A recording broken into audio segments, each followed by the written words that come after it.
नमस्ते दोस्तों, the most powerful God killer ये वाली मनहवा की एक और न्यू पार्ट में आप सभी का स्वागत है। और हाँ, जो भी इसके पिछले वाले पार्ट को नहीं देखे हो जाके एक बार देख लो, नहीं तो आप लोग को ये वाला पार्ट उतना भी ज्यादा समझ में नहीं आएगा। तो चलो बिना किसी देरी के ये वाले पार्ट को भी शुरू कर देते हैं। कहानी उसी जगह से शुरू होती है, मतलब उसी वॉइड के अंदर से, जहाँ पे कैटी सावयान से पूछने लगती है ये जो खोपड़ी है क्या इससे हम लोगों को कोई डेंजर नहीं है। तो इसके रिप्ले में सावयान अभी कैटी से कहने लगता है कि नहीं ये सभी वही डीमन है जिन लोगों से कि मैं पावर को बॉरो करता हूँ। और ये कहने के साथ ही अभी सावयान धीरे धीरे करके हर एक डीमन के पास जाते हुए उन लोगों के इंट्रोडक्शन को देने लगता है। तो मैं उतना सब कुछ नहीं बताने वाला हूँ, मैं बस उन लोगों के नाम को आप लोग को बताने वाला हूँ। तो इस वक्त आप लोग को ये जो लंबा चौड़ा डीमन दिख रहा है, जिसे कि आप लोग चैप्टर 1 में भी देखे थे, इसका नाम होता है अग्नि, द किंग ऑफ फायर। और इस समय आप लोग को स्क्रीन पे ये जो एक बिच्छू जैसा डीमन दिख रहा है, जो कि बेसिकली अभी वो जो फ्लाइंग एयरक्राफ्ट है जिसे कि अपने बॉडी से लपेट के रखा होता है, ये जो डीमन है इसका नाम होता है मोलोच। और ये इतना पावरफुल होता है कि ये अकेला पुराने जितने भी गॉड थे उन सभी का सफाया कर दिया है। अभी आप लोगों को स्क्रीन के ऊपर जो एक और डीमन दिख रहा है, इसका नाम होता है शॉलिन, जो कि बेसिकली एक गोस्ट टाइप डीमन होता है। और हाँ, ये सोल को एब्जॉर्ब करता है। एंड लास्ट में एक और जो ये अजीब सा क्रिएचर जिसके पास बहुत सारे हाथ है, शायद से 1 2 3 4 5 6, हाँ 6 हाथ है। तो ये 6 हाथ वाला ये जो डीमन है इसका नाम होता है मैंग। और यहाँ पे ये जो 4 पावरफुल मोस्ट डीमन किंग है, हाँ ये सभी डीमन किंग ही होता है। इन सभी को वॉइड ने अपने अंदर पूरी तरीके से डिवोर कर लिया है। तो वॉइड आखिरकार वो कितना ज्यादा पावरफुल है वो समझो, क्योंकि एक एक डीमन किंग बहुत सारे गॉड को एक साथ मार सकता है। और इन सभी डीमन किंग को ये जो वॉइड है पूरी तरीके से निगल लिया है। तो सोचो ये वॉइड का जो मास्टर है, जिससे कि अपना योनसांग अपने सोल को बेच के कॉन्ट्रैक्ट बनाया है, तो सोचो वो आखिरकार कितना ज्यादा पावरफुल होगा। और इस समय मैं आप लोगों को जो भी बोल रहा हूँ वो सभी बात अभी सावयान, कैटी एंड माचोमैन से कहने लगता है। तो इस समय माचोमैन इन सभी बातों को सुनने के बाद बहुत ही ज्यादा सरप्राइज हो जाता है और उन सभी डीमन की तरफ देखते हुए कहने लगता है, क्या ये वही डीमन है जो कि अपने अपने टाइम पे हेल के ऊपर राज किया है। अभी तो कैटी सामने की तरफ वो जो एलाइट टेम्पल का जो सर्वेंट है उन सभी को इस तरीके से मारा जाते हुए देखने के बाद बहुत ही ज्यादा शॉक हो जाती है। कहने लगती है, क्या वो सभी ऐसे ही मारा गया। और कैटी की ये कहते ही अभी हम लोग को सामने की तरफ वो सभी डीमन किंग को ये जो वॉइड है इसके दीवारों के साथ घुल मिलते हुए दिखाया जाता है, मतलब एक तरीके से डिवोर होते हुए दिखाया जाता है। लेकिन इसी समय कैटी को कुछ याद आती है। कैटी इस समय सावयान से बहुत ही ज्यादा उत्तेजित होते हुए पूछने लगती है, सावयान तुम यहाँ से एक बार एस्केप कर चुके हो ना। तो कैटी के मुंह से इस बात को सुनने के बाद अभी माचोमैन भी सावयान से पूछने लगता है, सावयान क्या यहाँ से बाहर निकलने का कोई रास्ता भी है। तो इस बात के रिप्लाई में अभी सावयान कहने लगता है, हाँ यहाँ से बाहर निकलने का रास्ता है, लेकिन मैं उसे दोबारा से यूज नहीं कर सकता। तो सावयान के मुंह से इस बात को सुनने के बाद माचोमैन इस वक्त बहुत ही ज्यादा शॉक हो जाता है। अभी तो सावयान दोबारा से इन सभी से कहने लगता है कि जैसा कि मैंने पहले भी कहा, इस वॉइड के अंदर जो भी है कोई भी इस वॉइड के मास्टर के परमिशन के अलावा बाहर नहीं जा सकता। और जैसा कि मैं यहाँ से एक बार बाहर निकला था, उसका पास एक ही कारण है कि मैं वॉइड का जो मास्टर है उसके साथ कॉन्ट्रैक्ट बनाया था, जहाँ पे उसने मुझे एक ही कंडीशन में मॉर्टल वर्ल्ड में दोबारा से आने दिया, जो कि था कि मैं इस दुनिया में आके जो पावर है उसे हंट करके वॉइड के अंदर जितने भी डीमन है या फिर डीमन किंग है उन सभी को फीड करूं। और जब मैं पहली बार मृत्यु से दोबारा से बाहर आया तब मुझे रियलाइज हुआ कि मेरे बॉडी के अंदर जिस तरीके से मैं डेमन या फिर डेमन किंग के पावर को बॉरो करता हूँ, उसी तरीके से ही वॉइड भी मेरे बॉडी को यूज कर सकता है। और जो रेलिक ऑफ वॉइड है उसका तो बस एक ही मकसद है कि वो मेरे बॉडी के जरिए इस पूरी दुनिया को, मतलब ये जो मॉर्टल दुनिया है, इसे भी डिवोर करना चाहता है। और ये सब कुछ कहने के बाद अभी सावयान थोड़ा सा उदास होते हुए कहने लगता है, तो अगर कोई यहाँ से अगर हम लोग को बाहर निकाल सकता है तो वो पर्सन और कोई नहीं, वो है इस वॉइड का मास्टर। लेकिन उसके पास इस काम को करने के लिए कोई रीजन भी तो होना चाहिए। तो मेरे कहने का ये मतलब है कि यहाँ से बाहर जाने के लिए हम लोगों के पास और कोई रास्ता ही नहीं रहा। तो इस समय सावयान के मुंह से इन सभी बातों को सुनने के बाद माचोमैन अभी बहुत ही ज्यादा गुस्सा होते हुए सावयान से कहने लगता है कि तो तुम ये कहना चाहते हो कि हम लोग यहाँ पे बैठे बैठे इस दुनिया को ऐसे ही खत्म होते हुए देखे। तो इस समय माचोमैन के मुंह से इस बात को सुनने के बाद अभी सावयान माचोमैन से पूछने लगता है कि तो तुम ही बताओ, तुम्हारे पास कोई सजेशन है या फिर हम लोग अभी कोई भगवान से प्रे करें। तो सावयान के मुंह से इस बात को सुनने के बाद अभी माचोमैन सावयान के ऊपर पूरी तरीके से भड़क जाता है। लेकिन इस समय कैटी माचोमैन को थोड़ा शांत होने के लिए बोलती है और इसके साथ ही कहने लगती है कि तुम दोनों अभी क्या कर रहे हो, ये दुनिया अभी डिस्ट्रैक्शन की तरफ जा रहा है और तुम दोनों यहाँ पे फाइट करने की कोशिश कर रहे हो। तो अभी तुम दोनों मेरी बात को सुनो। और ये कहने के साथ ही अभी कैटी शाओयान से कहने लगती है कि तो शाओयान, तुमने कहा है कि तुम इसके साथ कॉन्ट्रैक्ट बनाए हो जिससे कि तुम इनसे पावर को उधार ले सको। तो इसके रिप्लाई में शाओयान कहता है हाँ ऐसा ही है, लेकिन तुम मुझे ये सब कुछ क्यों पूछ रही हो। तो अभी कैटी दोबारा से कहने लगती है कि तो इस बार कॉन्ट्रैक्ट को साइड में रखते हैं, तो उसे ऐसा कुछ ऑफर दो जिससे कि वो माना ना कर पाए। तो कैटी के मुंह से इस बात को सुनने के बाद शाओयान कैटी से कहने लगता है कि ऐसा कुछ जिसे कि वो माना ना कर पाए। हाँ, तुम पागल हो गए हो क्या? उसके लिए इस तरीके का कोई भी चीज नहीं है। तो अभी कैटी शाओयान से कहने लगती है कि ऐसा पावर जो कि इस दुनिया को वॉइड अगर खत्म कर देता है तो उसे कभी नहीं मिलेगी। कैटी के मुंह से अभी इस बात को सुनने के बाद शाओयान भी बहुत ही ज्यादा शॉक हो जाता है और शॉक होते हुए अभी कैटी से पूछने लगता है आखिरकार तुम क्या बताने की कोशिश कर रहे हो। तो इसके रिप्लाई में अभी कैटी कहने लगती है कि एक ऐसा गॉड जो कि अभी भी अपने डिसेंडेंट को नहीं चुना है, the power of one true God जो कि अभी भी इस दुनिया में अपियर ही नहीं हुआ है। तो शाओयान, तुम वॉइड को जाके प्रॉमिस करो कि तुम वो जो ट्रू गॉड का पावर है उसे वॉइड को लेके देने वाले हो। तो इस समय कैटी के मुंह से इस बात को सुनने के बाद शाओयान एंड माचो मैन दोनों ही बहुत ही ज्यादा शॉक हो जाता है, जहाँ पे अभी माचो मैन बहुत ही ज्यादा गुस्सा दिखाते हुए और चिल्लाते हुए कैटी से कहने लगता है कि कैटी, तुम पागल हो गई हो क्या? क्या तुम ऐसे ही ट्रू गॉड का जो डिसेंडेंट है उसे इस दुनिया में आने देने वाले हो? तो इस समय कैटी माचो मैन को समझाते हुए कहने लगती है कि अभी हम लोग के पास और कोई रास्ता नहीं है, हम लोगों को कुछ टाइम निकालने की जरूरत है। और ये कहने के साथ ही अभी थोड़ा सा उदास होते हुए दोबारा से कहने लगती है कि मुझे पता है जो कैप्टन है, मतलब जो माचो मैन है, वो बहुत पहले से ही इस चीज को ना होने देने के लिए बहुत ही ज्यादा स्ट्रगल कर रहा है, लेकिन अभी हम लोग क्या ही कर सकते हैं। लेकिन अभी के टाइम पे जो सबसे पहली बात है कि हम लोगों को अभी ये जो अनहोनी हो रही है इसे किसी भी तरह रोकना ही होगा। तो इस वक्त कैटी के मुंह से इन सभी बातों को सुनने के बाद अभी शाओयान एक जगह पे जाके बैठ जाता है और इन सभी से कहने लगता है कि तुम दोनों थोड़ा जगह बनाओ। एंड हॉनेस्टली बोलूं तो इससे कम बनने की चांस बहुत ही ज्यादा कम है, लेकिन क्या ही कर सकते हैं, जैसा कि तुमने कहा कि इसके अलावा हम लोग के पास और कोई बेटर ऑप्शन है ही नहीं, तो चलो इसे करते हैं। और ये कहने के साथ ही इस वक्त शाओयान अपने थंब से अपने छाती पे बहुत ही जोर से प्रेस करने लगता है, जिसके कारण अभी शाओयान का जो थंब है वो उसके सीने में घुस जाता है। तो इसके कारण अभी शाओयान के सीने से अभी बहुत सारे ब्लैक कलर की ऑरा बाहर की तरफ निकलने लगता है और इसी समय इसी ऑरा का 2-4 ड्रॉप अभी अपने उंगलियों के माध्यम से नीचे की तरफ गिराने लगता है। अभी तो देखते देखते बहुत ही ज्यादा अमाउंट में ब्लैक कलर की ऑरा आसमान की तरफ जाने लगता है।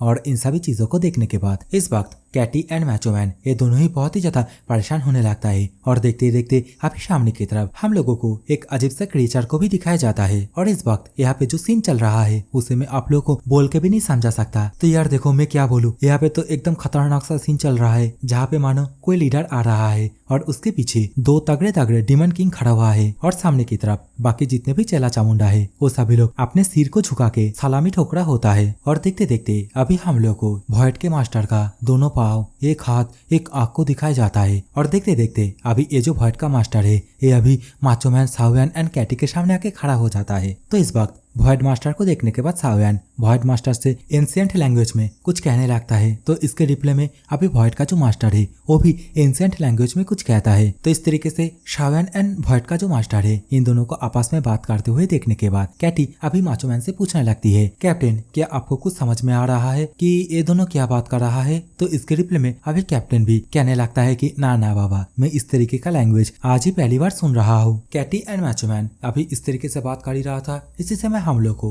वॉइड मास्टर को दिखाया जाता है, जो कि इस समय अपने उंगलियों के माध्यम से शाओयान को अभी इन लोगों की तरफ ही इशारा करके कुछ कहता है, जिसके कारण अभी कैटी एंड माचो मैन दोनों ही धीरे धीरे करके ये जो ब्लैक कलर की ऑरा है, मतलब जो वॉइड की दीवार है उसके अंदर एक दलदल की तरह धंसने लगता है, जहाँ पे कैटी अभी माचो मैन से कहने लगती है, कैप्टन इस वक्त तो मैं कुछ फील ही नहीं कर पा रहा हूँ। और दूसरी तरफ अभी हम लोग को माचो मैन को दिखाया जाता है, जो कि इन सभी चीजों से बहुत ही ज्यादा घबरा जाता है और जोर जोर से शाओयान को ही पुकारने लगता है। लेकिन इस समय शाओयान घंटा भी कुछ नहीं कर पाता है और माचो मैन का इस तरीके से पूरी तरीके से ब्लैक कलर की दलदल में धंस जाने के बाद हम लोग को कुछ देर बाद का सीन दिखाया जाता है, जहाँ पे अभी हम लोग को माचो मैन एंड कैटी को एक खुली जगह पे दिखाया जाता है, मतलब बेसिकली बेहोश होकर पड़ी हुई दिखाया जाता है। और जैसे ही ये दोनों अभी होश में आता है वैसे ही माचो मैन कैटी से पूछने लगता है कि सावयन वो कहाँ पे है। तो इस समय कैटी सामने की तरफ इशारों में दिखाते हुए कहने लगती है कि वो देखो वहाँ पे। तो अभी जल्दी से माचो मैन सावयन के पास जाके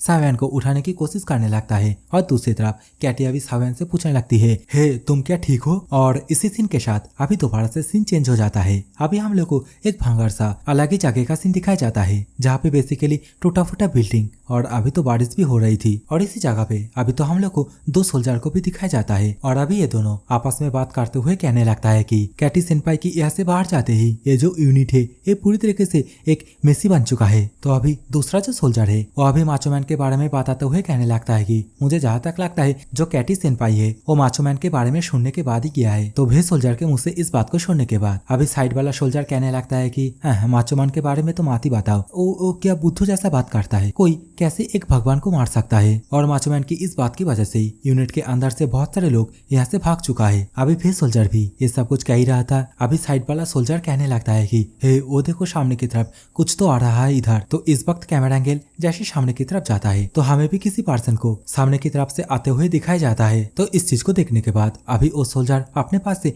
दूरबीन निकाल के अच्छी तरीके से देखने लगता है, जहाँ पे अभी सोल्जर को भी पता चल जाता है ये पर्सन और कोई नहीं ये तो माचो मैन होता है और माचो मैन के साथ कैटी भी आई होती है। और इस वक्त माचो मैन अपने कंधे पे सावयन को भी लेकर आया होता है और अचानक से यहाँ पे माचो मैन एंड कैटी को देखने के बाद यहाँ पे मौजूद जितने भी लोग हैं वो सभी लोग इन लोगों को ही घूर घूर के देखने लगता है। तो इस चीज को देखने के बाद अभी कैटी अपने मन में ही कहने लगती है जैसा कि सोचा था यहाँ का जो एटमॉस्फेयर है वो बिल्कुल भी सही नहीं है। इस वक्त तो हम लोग को एक और पर्सन को देखने के लिए मिलता है जो कि इस समय कैटी एंड माचो मैन को अचानक से यहाँ पे देखने के बाद बहुत ही ज्यादा सरप्राइज हो जाता है। और इस समय सामने की तरफ इस पर्सन को देखने के बाद अभी माचो मैन हंसते हुए इस पर्सन से कहने लगता है कि साइमन तुम बिल्कुल भी चेंज नहीं हुए हो यार, तुम तो अभी भी पहले जैसा ही हो। लेकिन इस वक्त हम लोग को माचो मैन के आसपास जितने भी लोग हैं उन सभी को अभी माचो मैन के ऊपर अपने अपने बंदूक को तांगते हुए दिखाया जाता है, जहाँ पे इस समय साइमन हंसते हुए माचो मैन से कहने लगता है कि किसको पता है कि पिछले 5 सालों से कितने सारे बिलीवर बना है। और माचो मैन इसे तुम पर्सनली मत लेना क्योंकि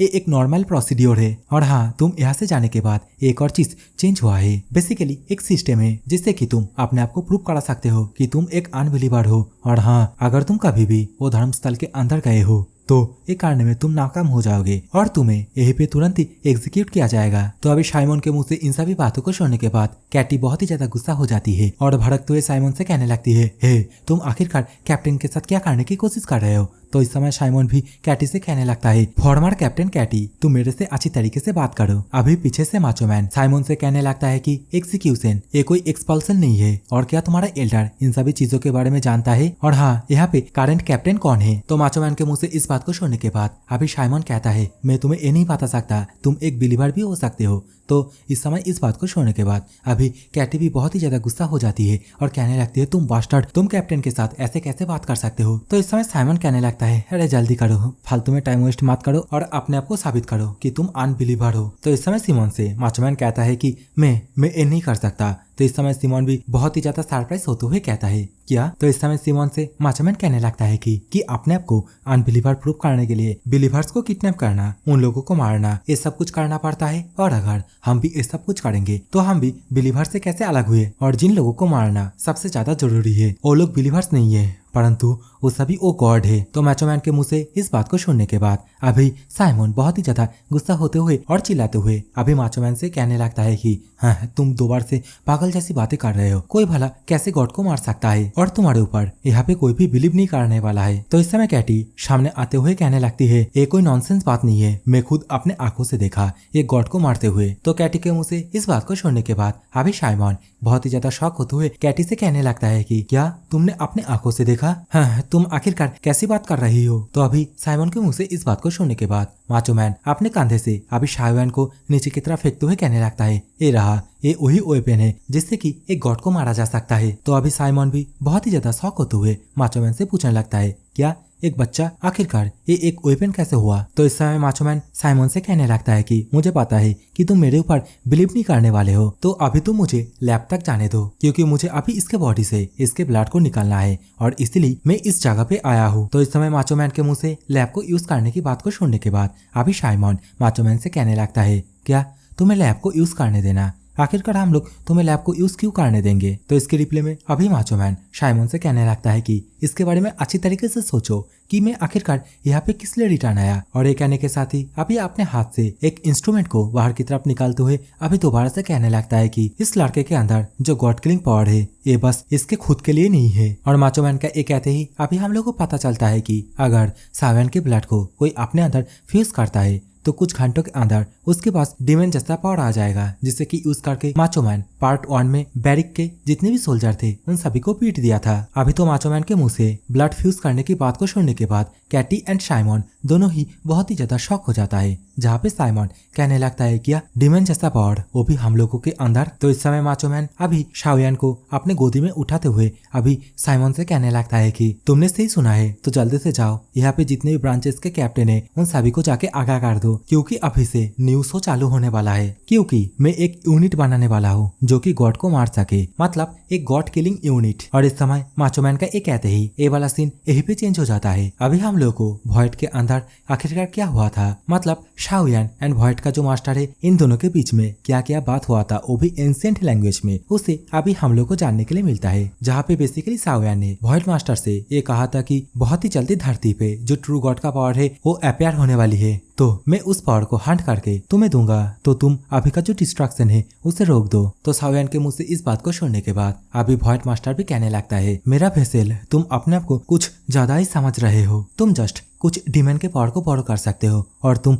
सोच रहे हो कि तुम एक ट्रू गॉड के पावर को कैप्चर कर सकते हो। तो वॉइड मास्टर के मुंह से इस बात को सुनने के बाद शाओयान अभी बहुत ही ज्यादा परेशान हो जाता है और अपने मन में ही सोचते हुए कहने लगता है, डैम इट, लगता है मैं फेल हो गया। लेकिन इसी समय जो वॉइड मास्टर है वो शाओयान से दोबारा से कहने लगता है कि ये जो दुनिया है ये अभी भी डिस्ट्रॉय नहीं हुआ है, और इसके रीजन बताते हुए कहने लगता है कि क्योंकि तुम्हारे अंदर मेरे जितने भी पार्ट है वो अभी भी इस पूरी दुनिया को कैप्चर करने के लिए काफी नहीं है। अभी के टाइम पे मैं बस 2-4 सिटी तक ही कैप्चर कर सकता हूँ। तो वॉइड मास्टर के मुंह से इस बात को सुनने के बाद अभी शाओयान अपने मन में ही सोचते हुए कहता है, तो ये अभी भी इस दुनिया को स्वेलो करने की कोशिश नहीं कर रहा है। और ये सोचने के साथ ही अभी वॉइड मास्टर से पूछने लगता है, लेकिन क्यों, आखिरकार क्यों इस अर्थ पे ही अपीयर हुए हो। तो इसके रिप्ले में अभी वॉइड मास्टर अभी शाओयान को अपने उंगलियों के माध्यम से सामने की तरफ माचो मैन एंड कैटी की तरफ दिखाते हुए कुछ कहता है। तो इस समय हम लोग को माचो मैन एंड कैटी को भी दिखाया जाता है, जो दोनों भी इस चीज को देखने के बाद बहुत ही ज्यादा सरप्राइज हो जाता है और देखते देखते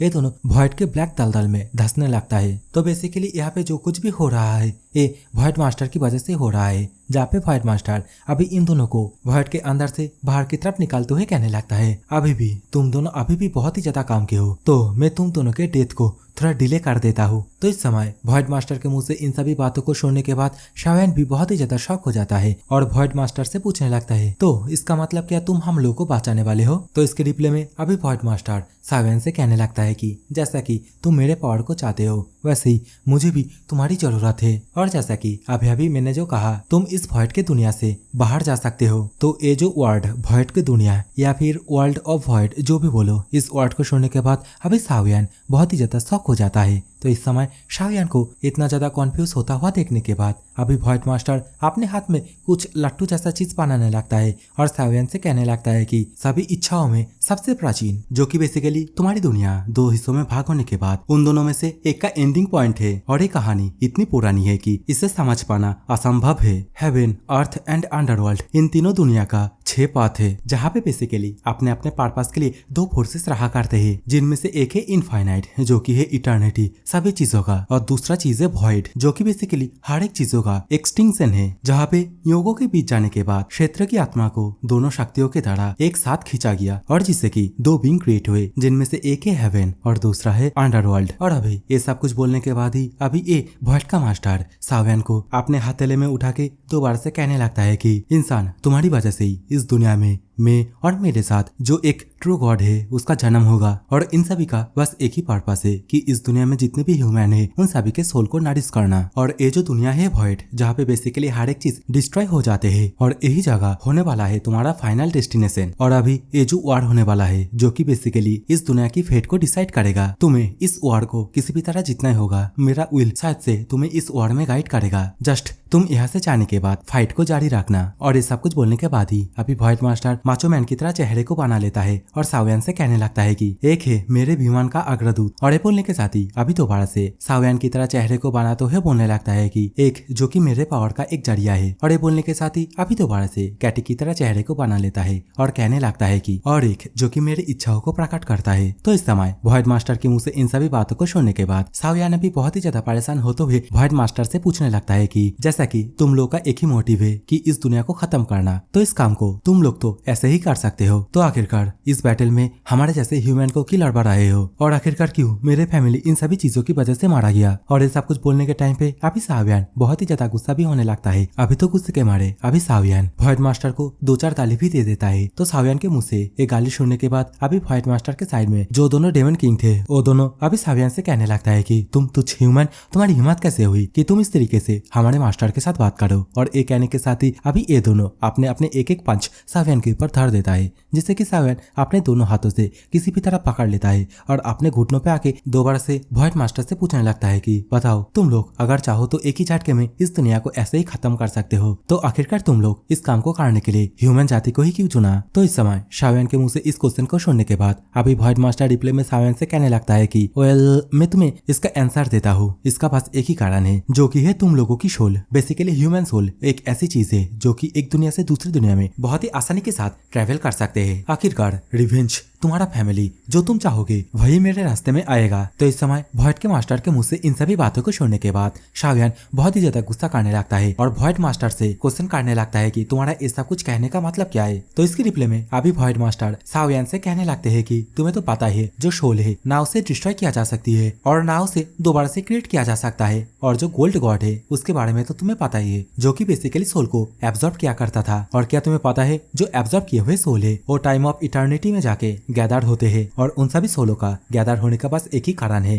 कि वो सभी बाद में जाके गॉडों के लिए एक फ्यूल की तरह यूज हो सके। और इसी कारण ही जो इटर्निटी है वो हमेशा से एक ट्रू गॉड के साथ ही दिखता है। और हाँ, तुम्हारे फैमिली का सोल भी अभी भी उसी जगह पे गैदर होकर रखा है। तो इस समय व्हाइट मास्टर के मुंह से इस बात को सुनने के बाद अभी सावयान बहुत ही ज्यादा शॉक हो जाता है और व्हाइट मास्टर से कहने लगता है कि आखिरकार तुम मुझे क्या बताने की कोशिश कर रहे हो। तो इस समय व्हाइट मास्टर दोबारा से सावयान से कहता है कि मैं तुम्हें हम लोगों के कॉन्ट्रैक्ट का एक और क्लू देता हूँ। जिस दिन गॉड का शिकार पूरी तरीके से खत्म हो जाएगा, तुम्हारा रिवेंज भी पूरी तरीके से फुलफिल हो जाएगा। और ये कहने के साथ ही अभी ये जो व्हाइट मास्टर है ये दोबारा से एंशिएंट लैंग्वेज में कुछ कहते हैं, जिससे कि हमें घंटा भी समझ में नहीं आता है, लेकिन सावयान को समझ में आता है। तो सावयान भी बहुत ही ज्यादा शॉक होते हुए पूछता है क्या। तो अभी व्हाइट मास्टर दोबारा से एंशिएंट लैंग्वेज में सावयान को कुछ कहता है। तो इस बात को सुनने के बाद अभी सावयान और भी ज्यादा शॉक हो जाता है और बोलता है ए रुको रुको, तुम क्या बोल रहे हो। लेकिन इसी सीन के साथ अभी दोबारा से सीन चेंज हो जाता है। कोई कहने लगता है कि वह अभी मूव कर रहा है और उसके दिल भी धड़कना अभी चालू कर दिया है, वह अभी जागने की कोशिश कर रहा है।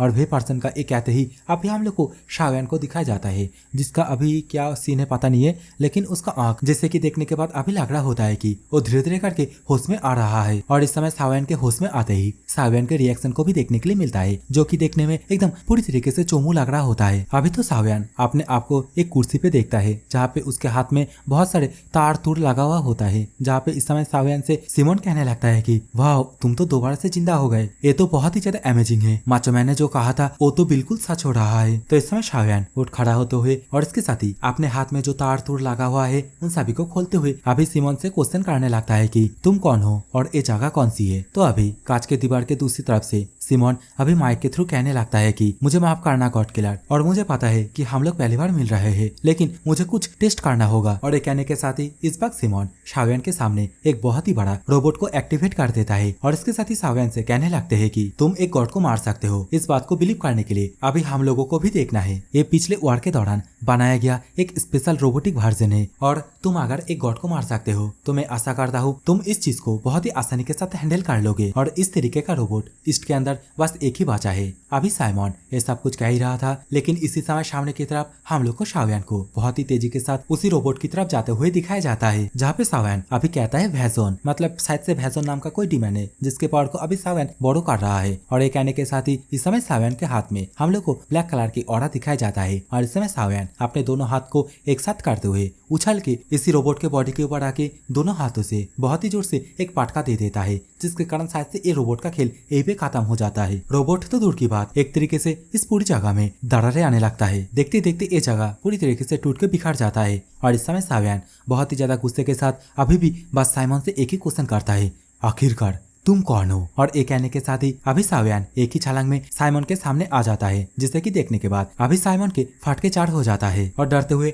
सावियन से कहने लगता है कि टेक इट इजी ब्रो, हम सभी सेम ही है। तो इस बात को सुनने के बाद अभी सावियन साइमन से क्वेश्चन करने लगता है, हम सभी सेम है लेकिन किसके हिसाब से? तुम जल्दी से आंसर दो, आखिरकार ये जगह ये कौन सी देवता का धर्म स्थल है? सावियन अभी ये सब कुछ पूछ ही रहा था, लेकिन इसी समय यहाँ पे कोई आके सावियन से कहने लगता है कि ना, ये कोई धर्म स्थल नहीं है, ये वेस्टर्न में एक नॉन बिलीवर लोगों के लिए जगह है और ये एक ऐसी जगह है जहाँ पे गॉड के विरुद्ध हर एक लोग आके कैदर हुए हैं। और ये कहने के साथ ही अभी वो पर्सन अपने हाथ को सामने की तरफ करते हुए दोबारा से सावियन से कहने लगता है कि तुमसे मिलके अच्छा लगा, मैंने तुम्हारे बारे में माचो मैन से सुना है और माचो मैन ने जैसा कहा तुम तो वैसे ही स्ट्रांग हो और अभी के टाइम पे मैं इस जगह का करंट कमांडर हूँ। और वे पर्सन का एक कहते ही अभी हम लोग को उस पर्सन का पूरा शक्ल दिखाया जाता है, जो कि बेसिकली एक खूबसूरत सी लड़की होती है। और ये जो लड़की है इसकी नाम होती है हाना। और इसी सीन के साथ अभी दोबारा से सीन चेंज हो जाता है। बेसिकली अभी हम लोग को हाना के पास्ट के बारे में दिखाया जाता है, जहाँ पे अभी छोटी सी हाना अपनी एल्डर सिस्टर के साथ जंगलों के अंदर से भाग रही होती है। लेकिन इसी समय अचानक से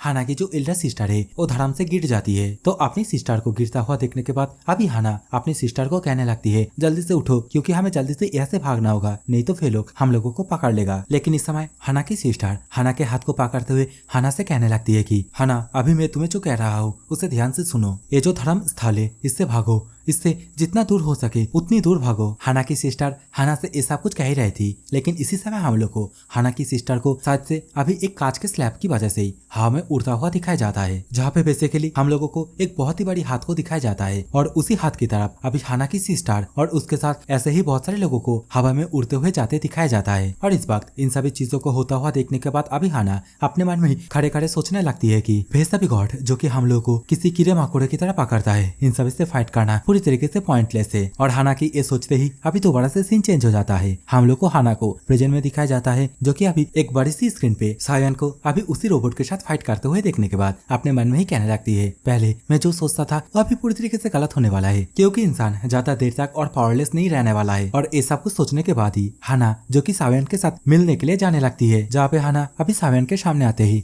सावियन से कहने लगता है कि मेरा नाम हाना है और तुमसे मिलके मुझे बहुत ही ज्यादा अच्छा लगा। लेकिन इस समय हाना के मुझसे इन सभी बातों को सुनने के बाद सावियन जो कि हाना के हाथ को अभी अपने सामने से हटाते हुए हाना से पूछने लगता है कि तो ये एक नॉन बिलीवरों का जगह है, लेकिन माचोमैन कहाँ पे है? तो इस समय सावियन के मुंह से इस क्वेश्चन को सुनने के बाद हाना माचोमैन की एक्टिंग करते हुए अभी कहने लगती है कि ओ ये चीज, इसे अभी रिकवर होने में थोड़ा तो टाइम लगेगा। और ये कहने के साथ ही अभी हाना सावियन की तरफ देखते हुए थोड़ा सा हंसते हुए कहने लगती है, मैंने ये सब कुछ पहले भी सुना था, लेकिन माचोमैन तुम बहुत ही ज्यादा रेकलेस हो। तो इस समय सावियन हाना के मुंह से इस तरीके के बेहुदा बात को सुनने के बाद अभी हाना से डायरेक्ट क्वेश्चन करने लगता है कि तो बताओ मैं ऐसे कैसे विश्वास करूं कि ये एक नॉन बिलीवर का बेस है और आखिरकार वो ओल्ड मैन वो कहाँ पे है? तो इस बात को सुनने के बाद अभी हाना अपने पास से एक फोटो को सावियन को देते हुए कहने लगती है, माचोमैन अभी थोड़ा सा बिजी है, लेकिन उसने कहा है कि जब तुम होश में आ जाओ तब तुम्हें ये फोटो को देने के लिए। तो इस समय हम लोगों को देखने के लिए मिलता है कि ये जो फोटो है ये और किसी का नहीं, सावियन का जो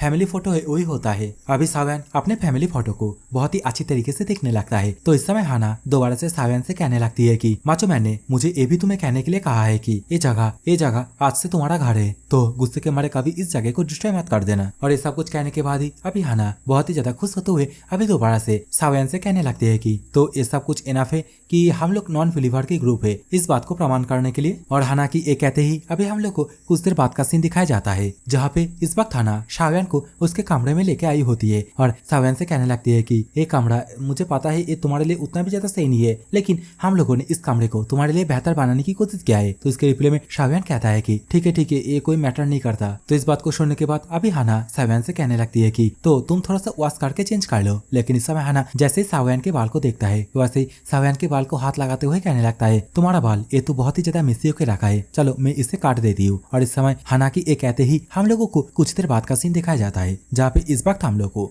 शाओयान को सच धज के रेडी होते हुआ दिखाया जाता है और इस समय शाओयान जो सूट को पहना होता है इसे अच्छी तरीके से इधर उधर से देखते हुए कहने लगता है कि ये तो बहुत ही ज्यादा टाइट है। लेकिन सामने से हाना बहुत ही ज्यादा खुश होते हुए कहने लगती है ये तो बहुत ही ज्यादा खूबसूरत है और तुम्हारा थाई ये तो हीरोइक लग रहा है। तो इस समय शाओयान के जगह पे अगर मैं होता तो इस वक्त में एक ही डायलॉग को मारता, आजा मैं तुझे ग्रैंड मास्टर कराता हूँ। तो इस वक्त हाना शाओयान के हाथ को पकड़ते हुए शाओयान से कहने लगती है चलो बाहर चलते हैं, बहुत लोग तुम्हारे लिए वेट कर रहा है। और इस समय हाना की ये कहते ही अभी सीन चेंज हो जाता है। हम लोग को हाना एंड शाओयान को दोनों को ही अभी बाहर की तरफ दिखाया जाता है, जहाँ पे अभी इन लोगों के आसपास जितने भी लोग हैं वो सभी शाओयान को देखने के बाद आपस में ही बातें करते हुए कहने लगता है ये वही है ना, वही गॉड किलर। अभी तो शाओयान भी इन सभी लोगों को खुद की तरफ इस तरीके से देखता हुआ देखने के बाद बहुत ही ज्यादा ऑकवर्ड फील करने लगता है, जहाँ पे इस समय शाओयान हाना से पूछने लगता है कि हाना क्या ये सभी लोग मेरे बारे में जानता है। जिसके रिप्लाई में अभी हाना थोड़ा सा हंसते हुए कहने लगती है हाँ अभी के टाइम पे तुम बहुत ही ज्यादा पॉपुलर हो, क्योंकि हम सभी ने तुम्हें बड़े स्क्रीन पे देखा था उसी रोबोट के साथ फाइट करते हुए। और ये कहने के साथ ही अभी हाना एक लंबा चौड़ा भाषण देने लगता है जो कि हम लोगों के लिए उतना भी ज्यादा इम्पोर्टेंट नहीं है, तो मैं अभी इन सभी चीजों को पूरी तरीके से इग्नोर मार दे रहा हूँ। जहाँ पे हाना इस समय शाओयान से कहता है तुम यहाँ पे जितने भी लोग हैं, जितना भी नॉन बिलीवर्स है, उन सभी के होप हो। जहाँ पे इस बात को सुनने के बाद अभी शाओयान अपने आप को ही कहने लगता है कि मैं इन सभी को प्रोटेक्ट करने के लिए, मतलब गॉड लोगों को खत्म करने के लिए जिनसे पावर को बड़ा करता हूँ, द वॉइड, वो एक दिन मेरे जरिए इस पूरी दुनिया को निकालने वाला है। तो मैं इन सभी का होप ऐसे कैसे हो गया। हाँ चलो इन सभी के बारे में ना सोचना ही बेहतर है। तो इस समय हाना भी शाओयान से कहने लगती है जो ग्रेट पावर है वो हमेशा से ग्रेट प्राइसेस के साथ ही आती है, और अगर मैं सही हूँ तो तुम वॉइड के बारे में चिंता कर रहे हो ना। तो हाना के मुंह से इस बात को सुनने के बाद अभी शाओयान भी बहुत ही ज्यादा शॉक हो जाता है और हाना से कहने लगता है कि वॉइड तुम्हें भी इसके बारे में पता है। तो इसके रिप्लाई में अभी हाना कहती है कि हाँ माचो मैन ने मुझे कहा कि ये दुनिया वॉइड की वजह से लगभग खत्म ही होने वाला था। और ये कहने के साथ ही अभी दोबारा से हंसते हुए हाना अभी शाओयान से कहने लगती है कि ना तुम्हें अभी चिंता करने की कोई भी जरूरत नहीं है, क्योंकि वो जो वॉइड है वो और कभी भी इस दुनिया में अपीयर ही नहीं हो पाएगा। और तुमने अभी तक तो नोटिस कर ही लिए होंगे ना कि हम लोगों ने तुम्हारे हार्ट के पास बॉम्ब को प्लांट किए है। तो रिलैक्स, अगर वो चीज दोबारा से अपीयर होने की कोशिश करेगा तो हम लोग तुम्हारे दिल को बॉम्ब से उड़ा देंगे। तो हाना के मुंह से इस बात को सुनने के बाद अभी शाओयान बहुत ही ज्यादा शॉक हो जाता है और कहने लगता है कि या और अपने मन में ही सोचते हुए कहने लगता है शायद से इन लोगों ने बहुत ही बढ़िया काम किया। अभी तो हाना दोबारा से शाओयान को चिढ़ाते हुए कहने लगती है तुम्हें पता है तुम्हारे दिल के आसपास हम लोगों ने 2 से ज्यादा बॉम्ब को प्लांट किया है, तो तुम्हें बॉम्ब फेल होने के बारे में चिंता करने की कोई भी जरूरत नहीं है। तो इस समय हाना के मुंह से इस बात को सुनने के बाद अभी शाओयान बहुत ही ज्यादा चिड़चिड़ा होते हुए हाना से कहने लगता है कि हाँ मैं इस बारे में समझ चुका हूँ, तो तुम बात करो। अभी ये दोनों इस तरीके से बात करते करते अभी एक कमरे के अंदर आ जाते हैं, बेसिकली एक लैब के अंदर आ जाते हैं, जहाँ पे इस समय अंदर की तरफ आते ही हाना हंसते हुए शाओयान से कहने लगती है कि आज से 1 हफ्ते पहले से ही the divine fate units first official operation चालू हो चुका है। तो इस समय हाना के मुंह से डिवाइन फेट यूनिट और सामने की तरफ कुछ देखने के बाद शाओयान अभी बहुत ही ज्यादा शौक होने लगता है। अभी तो माचो मैन को भी देखने के लिए मिलता है, जो कि इस वक्त शाओयान को देखने के बाद शाओयान से कहने लगते हैं कि तो तुम जाग चुके हो और तो और तुम अपने हेयर को भी कटाए हो। मैं तो ऑलमोस्ट तुम्हें पहचाने नहीं पाया था। लेकिन इस समय शाओयान अभी माचो मैन से कहने लगता है कि मैं इस बारे में बात नहीं कर रहा हूँ, तुम्हारे पीछे आखिरकार वो चीज क्या है, सबसे पहले तुम्हें मुझे इस चीज को एक्सप्लेन करना होगा। और इस समय शाओयान का ये कहते ही हम लोगों को एक बहुत ही बड़ा कांच के ट्यूब के अंदर कुछ डेमन जैसे ऑर्गेनिज्म को देखने के लिए मिलते हैं, जहाँ पे इस वक्त माचो मैन इस चीज को दिखाते हुए शाओयान से कहने लगता है कि ये तुम्हारे ब्लड से बना हुआ कुछ आर्टिफिशियल ऑर्गेनिज्म है। तो इस बात को सुनने के बाद अभी शाओयान भी पूरी तरीके से शॉक हो जाता है और कहने लगता है क्या ये चीज मेरे ब्लड से बना हुआ है। तो इस समय माचो मैन शाओयान से कहने लगता है कि तुम अपने ब्लड के साथ फ्यूज करके तुम अपने बॉडी का जो फिजिकल एबिलिटी है उसे लिमिट तक पुश कर सकते हो, लेकिन तुम अपने डेमोनिक स्पेशल एबिलिटी को लिमिट तक नहीं पुश कर सकते हो। और मेरा कहने का मतलब है कि तुम्हें अपने बॉडी में डेमोनिक पावर को यूज करने के लिए पहले तो तुम्हें एक डीमन को पोसेस करना होगा। तो इस समय माचो मैन के मुंह से इन सभी बातों को सुनने के बाद अभी शाओयान माचो मैन से क्वेश्चन करने लगता है कि आखिरकार कोई इस चीज से कैसे डेमोनिक पावर को पोसेस कर सकता है। तो अभी माचो मैन शाओयान से कहने लगता है कि ये जो ऑर्गेनिज्म है इससे और तुम्हारे ब्लड से मैंने एक तरीके का सीरम को एक्सट्रैक्ट किया है, और इस सीरम को अपने बॉडी में इंजेक्ट करने के बाद अगर कोई किसी एक डिमन के नाम को पुकारता है तो ये जो आर्टिफिशियल ऑर्गेनिज्म है ये उस डिमन के सोल को कंटेन करेगा और उसे सामन करेगा। और हमारे यहाँ पे जो यूनिट इस पावर को यूज करने वाला है उसे ही डिवाइन फेट यूनिट कहा गया है। इसी वक्त हाना अपने पास से एक टैब को बाहर की तरफ निकालते हुए कहने लगती है लेकिन अभी भी हम लोग के पास बहुत सारे काम को करने के लिए बाकी है। और ये कहने के साथ ही अभी हाना शाओयान को वो जो टैब है उसे दिखाते हुए दोबारा से कहने लगता है कि ये एक डॉक्यूमेंट है, बेसिकली इसके अंदर जो सिलेक्शन एक्टिवेशन प्रोसेस है वो लिखी हुई है, क्योंकि डिमांड को पोजेस करने का काम सभी के लिए संभव नहीं है। जहाँ पे हाना अभी बताती है कि ये जो यूनिट है मतलब डिवाइन फेट यूनिट के अंदर अभी भी 140 लोगों ने अप्लाई किया है, जिनमें से 100 लोग सीरम को इंजेक्ट करने की फेज में आ चुके हैं। लेकिन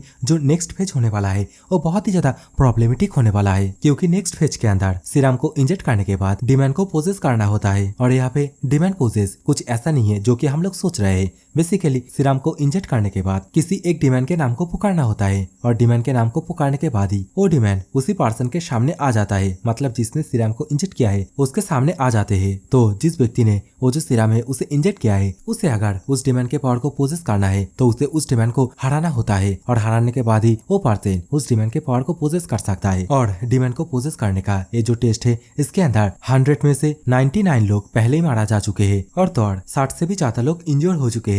तो अभी इनमें से बस एक ही है जो कि बेसिकली ये जो डिमांड पोजीशन फेज है इसके अंदर है। और हालांकि ये कहते ही अभी हम लोग को कैटी को दिखाई जाती है, जो कि बेसिकली लौता अकेला ही बचा होता है, मतलब ये जो डिमांड पोजीशन फेज है इसके अंदर, जहाँ पे इस वक्त हम लोग को जो कैटी का शकल है उसे कुछ अलग ही टाइप से देखने के लिए मिलते हैं, जहाँ पे उसके बालों पे मतलब उसके फोरहेड पे 2 और से बना हुआ सिंग भी देखने के लिए मिलते हैं। और इस समय कैटी को ऊपर से बहुत सारे साइंटिस्ट भी ऑब्जर्व कर रहे होते हैं, जहाँ पे इस वक्त कैटी बहुत ही ज्यादा स्वैग के साथ कहने लगती है कि एक किस तरीके का ट्रेनिंग प्रिपरेशन है जो कि पूरा दिन लगा लिया, जल्दी कर हुई से। जहाँ पे इस समय ऊपर से एक साइंटिस्ट जिसका नाम क्यू होता है, हाँ सही सुने हो, जस्ट क्यू अभी कैटी से कहता है कि हाँ हो ही गया है, जस्ट वेट करो। जहाँ पे इस समय क्यू ये कहने के साथ ही माइक के माध्यम से अभी कैटी से कहने लगता है कि तो तुम्हें तो पता ही है आज के ट्रेनिंग का मकसद क्या है। तो इसके रिप्ले में अभी कैटी कहने लगती है कि हाँ मुझे पता है डेमन को पोजेस करना, क्या मैं सही हूँ। तो इस समय क्यू कहने लगता है कि हाँ तुमने सही सुना है, लेकिन आज का जो ट्रेनिंग है ये बहुत ही ज्यादा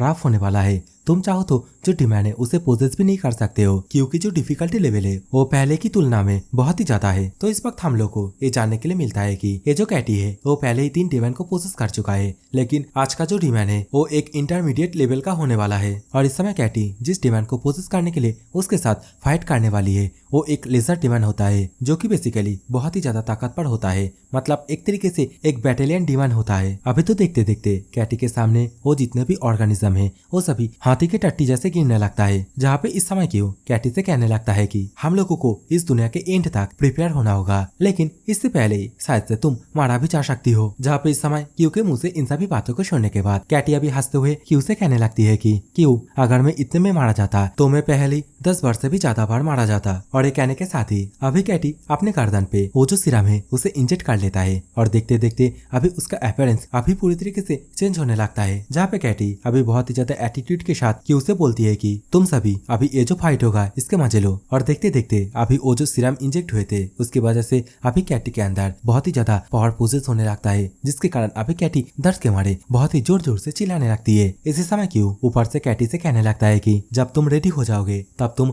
उसी लेजर डिमांड के नाम को 8 बार पुकारना। और मैं पहले ही बता देता हूँ वो जो लेजर डिमांड है उसके पावर के बारे में अभी तक हम लोग को कुछ भी नहीं पता है, मतलब उसका जो एबिलिटी है वो अभी भी हम लोग के लिए पूरी तरीके से अननोन है। तो आज के लिए हम लोग उस डिमांड के कुछ इन्फॉर्मेशन को कलेक्ट करते हैं, और कलेक्ट हो जाने के बाद तुम उसके साथ फाइट करना छोड़ देना। तो इस समय क्यू के मुंह से इस बात को सुनने के बाद अभी कैटी बहुत ही ज्यादा गुस्सा दिखाते हुए कहने लगती है कि इन्वेस्टिगेशन करना मैं उसे ऐसे ही छोड़ने वाली नहीं हूँ। और ये कहने के साथ ही अभी कैटी पलक नाम से किसी एक डिमांड के नाम को पुकारती है। और इस समय कैटी की ये कहते ही अभी हम लोग को सामने की तरफ जो ऑर्गेनिज्म है उसके अंदर धीरे धीरे करके हलचल होता हुआ दिखाया जाता है। तो इस तरीके से हरकत होता हुआ देखने के बाद अभी कैटी बहुत ही ज्यादा परेशान हो जाती है, और क्यू से पूछने लगती है क्यों क्या ये सब कुछ ठीक हो रहा है। तो इस समय क्यों कहने लगता है कि ये बहुत ही ज्यादा वायर्ड लग रहा है ना, ये स्वाभाविक है, तुम्हारे अंदर एक ही सोल अभी के टाइम पे रेस्पॉन्स कर रहा है। और इस समय क्यू का एक कहते ही अभी हम लोग को कैटी के सामने बहुत ही बड़ा एक हैमर हेडेड टाइप का एक डिमांड को दिखाया जाता है। और ये जो डिमांड है इसके आसपास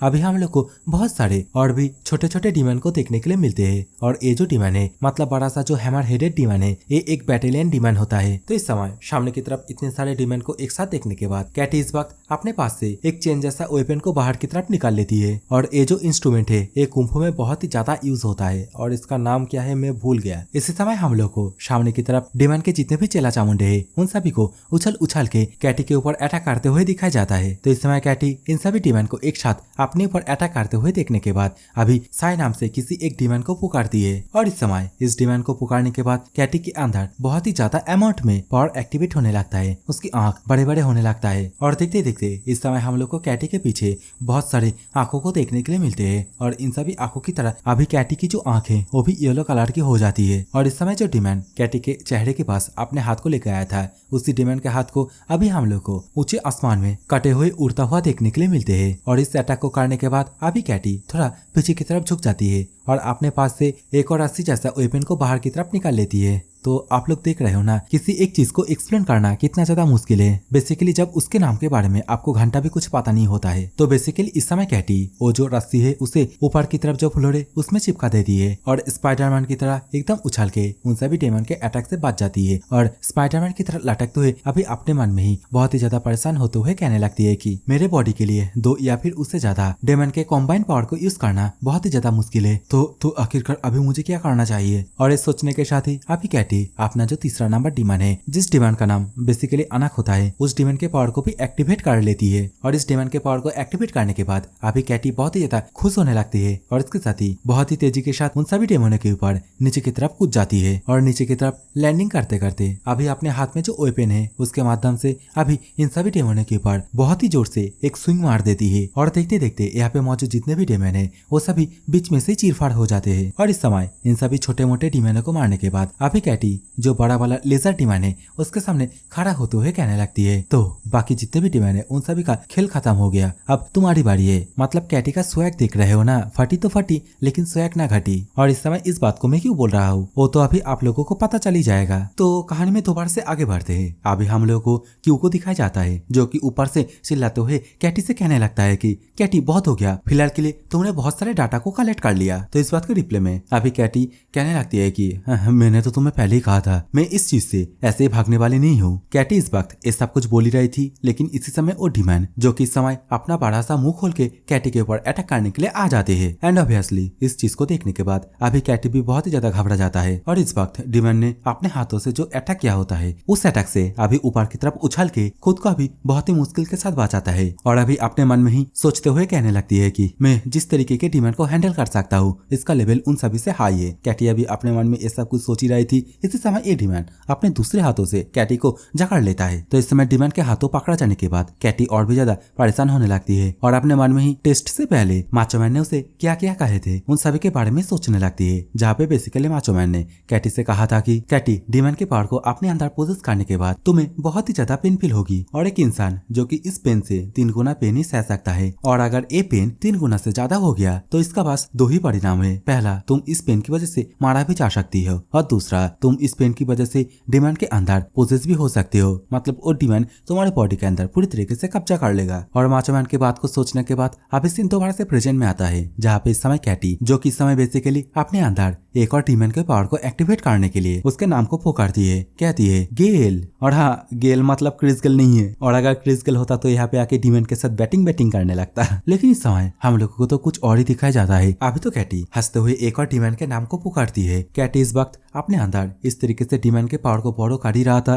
लेकिन इसी समय हम लोग को सामने की तरफ वो जो बड़ा सा लेजर डीमन है, मतलब जो बैटेलियन डीमन है, उसे टुकड़ों में बिखारते हुए दिखाया जाता है। तो बेसिकली अभी ये जो बैटेलियन डीमन है इससे मारा होता है अपने सावियन ने। और इस समय सावियन नीचे आते ही कैटी को अपनी गोदी में उठा लेते हैं। तो बेसिकली इस समय सावियन कैटी के मुंह को और डीमन के नाम को कहने से पहले बंद कर देता है और कहने लगता है कि क्या तुम्हें मारा जाने की इतना ही जल्दी है। तो इस समय कैटी भी अपने मुंह से ऊ करने लगती है। ऑब्वियसली उसका मुंह अभी बंद होता है इसलिए। तो बेसिकली इस समय सावियन कैटी को बेहोश करने लगता है। एंड ऑब्वियसली इसका बस एक ही कारण होता है, इतने सारे डेमन के पावर को अपने अंदर पोजेस करने के बाद कैटी को अभी ज्यादा पेन फील ना हो। और इसी सीन के साथ अभी हम लोग को कुछ देर पहले के सीन को दिखाए जाते हैं जहाँ पे बेसिकली माचोमैन सावियन से कहने लगता है कि कैटी आज से तुम्हारा पार्टनर है, शायद से तुम दोनों को आगे जाके एक साथ काम करना भी पड़ सकता है। मुझे पता है कैटी अभी भी जो डेमोनिक पावर है उसे मास्टर करने में कामयाब नहीं हुई है, लेकिन फिर भी कैटी के पास कॉम्बैट एबिलिटी में बहुत ही ज्यादा नॉलेज है। और इस समय माचोमैन का एक कहने के साथ ही अभी हम लोग को कुछ देर बाद का सीन दिखाया जाता है जहाँ पे बेसिकली इस समय सावियन अपने कमरे के अंदर बेड पे लेटा हुआ होता है। और इस समय सावियन अपने मन में ही व्हाइट मास्टर ने उसे एंशिएंट लैंग्वेज में जो कुछ भी बोला था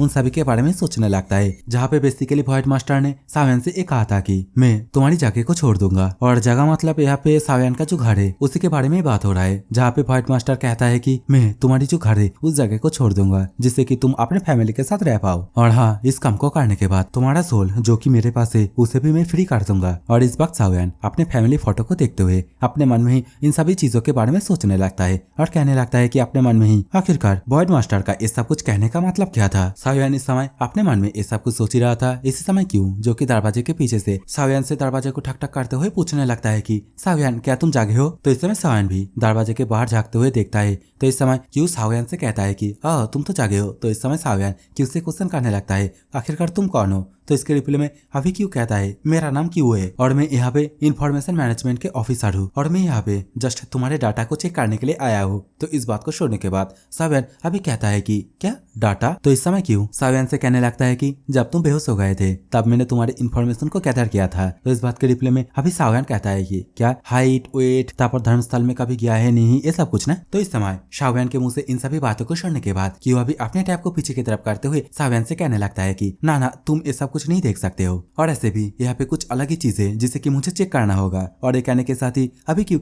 साव्यान से क्वेश्चन करने लगता है तुम ईस्ट से हो ना, जहाँ पे बेसिकली तुमने अपने पिता माता और भाई को गॉड के सेक्रीफाइस की वजह से खो दिए हो, और तुम जहाँ पे रहते थे मतलब तुम्हारा घर जहाँ पे था उस जगह पे हम लोगों ने पता लगाया है कि उस जगह पे तो कोई धर्म स्थल है ही नहीं। और इस समय क्योंकि मुझसे इस बात को सुनने के बाद साव्यान पूरी तरीके से शॉक हो जाता है, क्योंकि बेसिकली जहाँ पे धर्म स्थल होता है उसी के आसपास लोगों को पकड़ के गॉड को सैक्रिफाइस किया जाता है, लेकिन जहाँ पे आखिरकार धर्म स्थल है ही नहीं तो वैसी जगह पे आखिरकार साव्यान के माता पिता किस कारण के लिए मारा गया। अभी दोबारा से सीन चेंज हो जाता है, हम लोग को साव्यान के घर के तरफ का सीन दिखाया जाता है। बेसिकली अभी ईस्ट के सीन को दिखाया जाता है जहाँ पे कैटी क्यू एंड साव्यान ये तीनों ही इस जगह पे इन्वेस्टिगेशन करने के लिए आए होते हैं। जहाँ पे इस समय कैटी क्यू से पूछने लगती है कि तो इस जगह को इन्वेस्टिगेशन करने की हम लोग को क्या जरूरत है, ये भी तो हो सकता है कि बिना किसी धर्मस्थल के वे गॉड साव्यान के फैमिली सोल को एब्जॉर्ब कर लिए है। तो इस बात के रिप्लाई में अभी क्यों कैटी से कहने लगता है कि ना हम लोग यहाँ पे पहले धर्मस्थल थे या फिर नहीं थे उसे इन्वेस्टिगेशन करने के लिए नहीं आए हैं, हम लोग यहाँ पे आए हैं क्योंकि पहले यहाँ पे एक गॉड था। तो इस समय साव्यान भी कहने लगता है कि हाँ, मुझे भी अभी भी साफ साफ याद है कि इस जगह पे गॉड था